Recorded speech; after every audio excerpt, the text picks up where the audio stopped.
Guys, nandito na tayo sa bahay ng aking mga anak.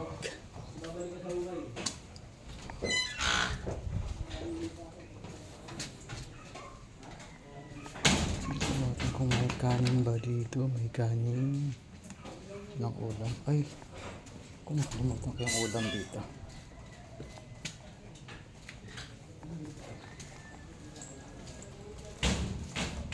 Binili tayong ulam. Psst, nako, buti na lang yung pusa. Sana pusa.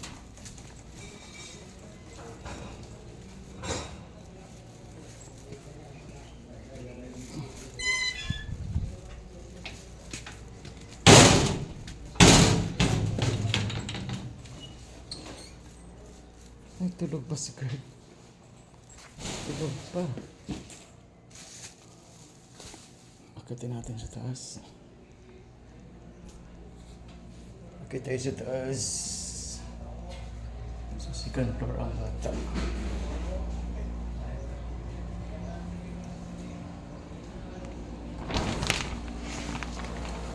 Nako, tulog pa. Good morning. Morning, boss.